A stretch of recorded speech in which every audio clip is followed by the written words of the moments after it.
शेतकऱ्यांच्या रब्बी पिकांना किमान आधारभूत किंमत निश्चित करण्याकरिता मुख्यमंत्री एकनाथ शिंदे यांच्या अध्यक्षतेखाली बैठक संपन्न झाली आहे. रब्बी पिकांसाठी किमान आधारभूत किंमत निश्चित करण्याकरिता पश्चिम भारतातील राज्यांच्या प्रतिनिधींच्या बैठकीचे मुंबईत आयोजन करण्यात आले होते. मुख्यमंत्री एकनाथ संभाजी शिंदे यांच्या हस्ते या बैठकीचे उद्घाटन करण्यात आले.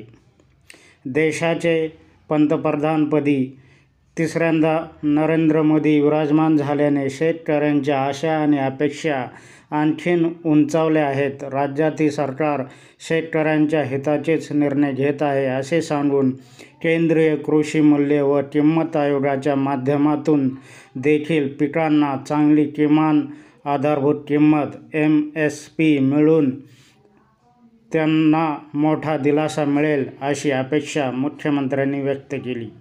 शेतकऱ्यांच्या हिताला सर्वोच्च प्राधान्य असल्याचे सांगून शेतमालाला चांगली किंमत व बाजारपेठ मिळावी यासाठी पंतप्रधानांसमोर आपलं म्हणणं नुकतंच मांडलं असल्याचेही मुख्यमंत्री म्हणाले.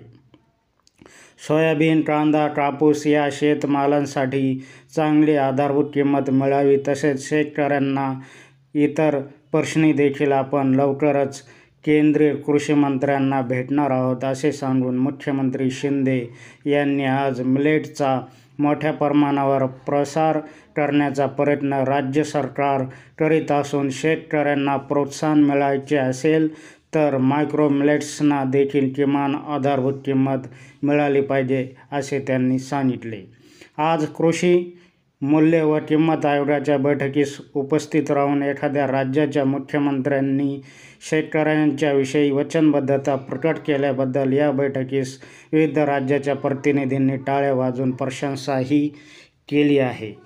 केंद्रीय कृषी मूल्य व किंमत आयोगाचे अध्यक्ष विजय पाल शर्मा यांच्या अध्यक्षतेखाली गुजरात व इतर राज्यांच्या प्रतिनिधी व शेतकऱ्यांची ही बैठक पार पडली. कृषी मंत्री धनंजय मुंडे, कृषी मूल्य आयोगाचे अध्यक्ष पाशा पटेल आदी यावेळी उपस्थित होते.